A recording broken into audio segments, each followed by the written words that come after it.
Hey, Dr. Dan Cooper here, coming at you again with another video about a interesting conversation I had today. So I thought I'd let you in on this.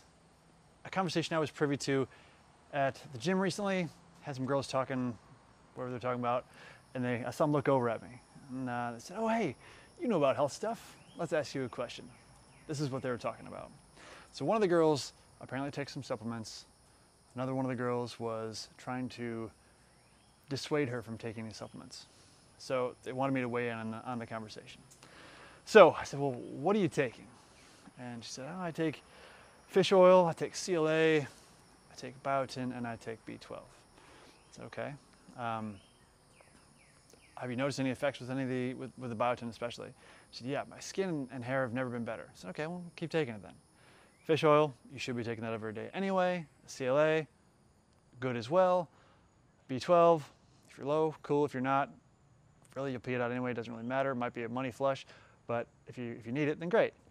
So I asked the girl, like, why are you being so argumentative about this supplement regimen that she's doing and you're not? And her explanation was that she was concerned that she would become dependent upon these things. And that is, I guess, a valid idea. It doesn't really apply in this case. This is what I told her. I'm just going to let you in on the conversation. All right, well, the things she's taking here are supportive nutrients. There's no stimulants there, there's no addictive substances, so it's not like she's going to become dependent upon any of these things. And from an epigenetic standpoint, I like one thing about this. When you take a little too much of something that is nutrient supportive, like fish oil, or you take B12. Now, too much, like a crap ton too much, that's not good. But if you're over just that sufficiency line, now you're telling your genes and you're telling your body, you're saying, I've got plenty. So if you want to do a little more than just keeping up with upkeep and you want to actually make me better in whatever various processes you can with this nutrient, do so, because we're not in a famine state. And so that's a piece that I say go for it.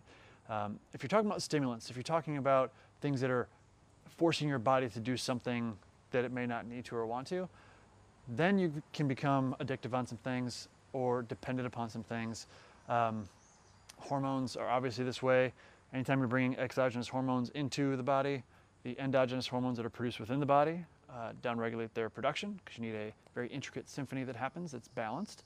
But as far as supportive nutrients, we're low anyway.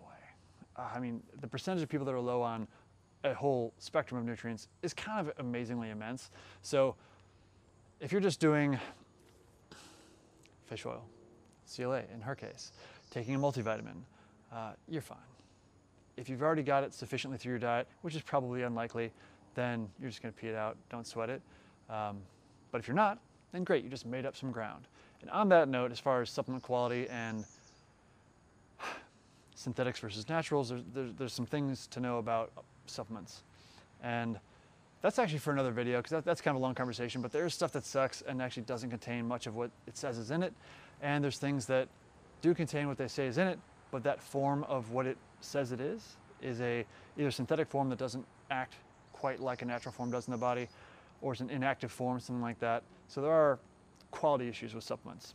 But as far as becoming dependent upon them, as long as it's just a supportive nutrient, not some sort of stimulant, then don't worry about it. That's what I've got to say about should I supplement, should I not supplement. I will talk about in the future what should I supplement. That's for another time. Thanks for watching.